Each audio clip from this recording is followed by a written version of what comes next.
Assalamualaikum warahmatullahi wabarakatuh. Bagaimana kabarnya hari ini anak? Alhamdulillah luar biasa. Allahu Akbar.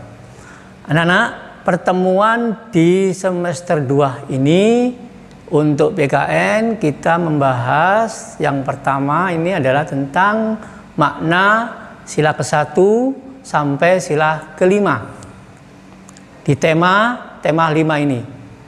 Di semester yang lalu kita membahas tentang makna sila ke-1 sampai sila ke-5 dan membahas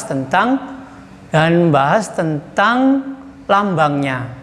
Tapi untuk hari ini mari kita membahas tentang makna sila ke-1 dan sila ke-2 dulu. Oke anak-anak, siapkan buku paketnya.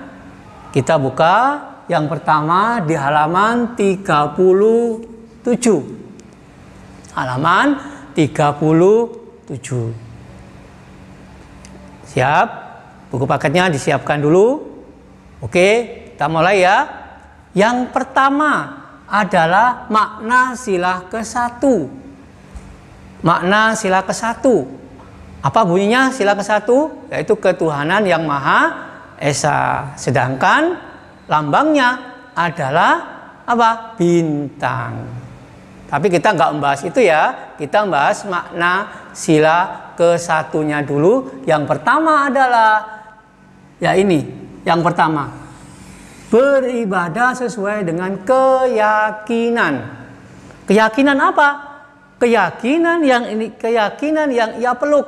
Kalau orang beragama Islam, kita apa? Beribadahnya mana? Di masjid. Kalau Kristen di gereja dan seterusnya.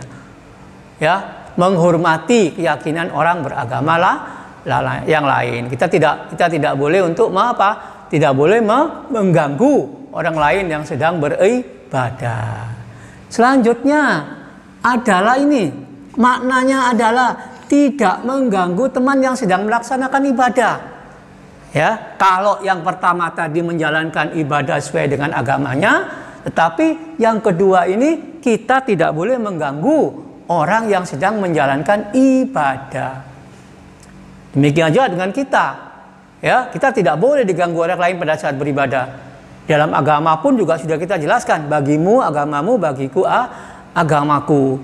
Kalau pada saat kita bermain dengan teman, kalau pada saat kita belajar dengan teman, kepada orang beragama lain, maka kapan itu waktunya kita beribadah? Kita harus tinggalkan. Dan orang lain tidak boleh mengganggu kita.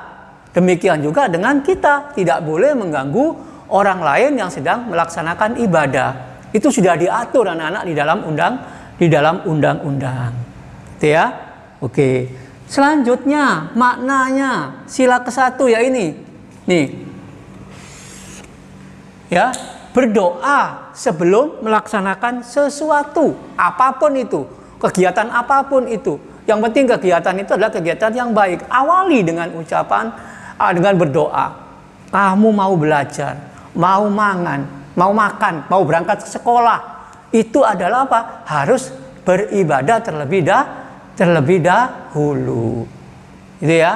Kalau kita melaksanakan sesuatu dengan berdoa terlebih dahulu, itu akan barokah untuk kita semua. Ya. Gitu. Selanjutnya adalah ini, yang terakhir. Berteman dengan apa? Dengan sikap yang tidak sombong. Tidak memilih-milih teman. Ya. Tidak memilih-milih teman pada kita. Kita tidak boleh menyombongkan diri kepada orang lain. Itulah yang dinamakan bahwa teman kita akan senang pada kita karena kita tidak sombong, tidak angkuh kepada orang lain. Inilah 1, 2, 3, 4 inilah termasuk makna dari sila ke-1. Sekarang kita bicarakan sila kedua. Makna sila kedua. Makna sila kedua coba kalian buka di halaman 50. Di halaman 50. Apa itu sila kedua? Yang pertama, bunyi dari sila kedua adalah apa? Yang pertama ketuhanan yang Maha Esa, yang kedua kemanusiaan yang adil dan beradab. Apa lambangnya? Lambangnya adalah rantai. Sekarang maknanya apa? Makna yang pertama adalah ini: bersikap rendah hati dan tidak sombong kepada orang lain. Sama dengan ini, kalau ini tadi tidak memilih-milih teman. Ini supaya tidak sombong kepada orang lain.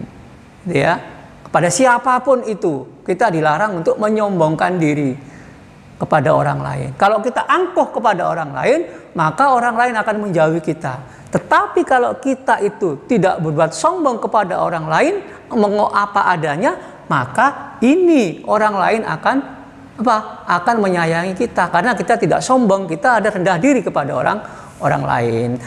Kegiatan itu, perbuatan itu harus kita tanamkan dalam hati kita, bahwa untuk apa sih kita sombong itu?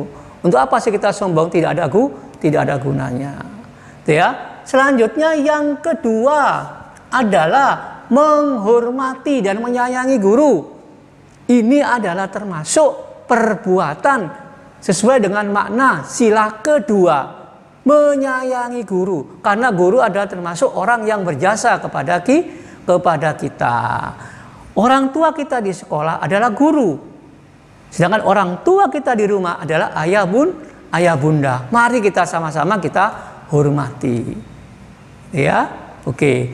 Selanjutnya adalah bersikap adil kepada orang lain. Adil dalam artian bahwa menempatkan sesuatu pada tempatnya. Ya, menempatkan sesuatu pada tempatnya. Contoh misalnya, kalau kita punya kopiah itu tempatnya di mana? Di kepala. Tapi kalau kita pakai di kaki, itu namanya tidak adil. Jadi menempatkan sesuatu pada tempatnya, itulah yang dinamakan adil. Ya, yang terpenting bagi kita bahwa kita harus berusaha semaksimal mungkin adil kepada siapa saja, termasuk kepada teman kita, kepada keluarga kita, kepada teman-teman di sekolah. Kita harus berbuat adil. Saya kira itu anak-anak pertemuan pertama kali ini, yaitu tentang makna sila ke-1 dan makna sila kedua. Untuk pertemuan yang akan datang, kita membahas tentang makna sila ke-3 dan sila ke-4. Saya kira itu anak-anak, mudah-mudahan bermanfaat. Kurang lebihnya mohon maaf.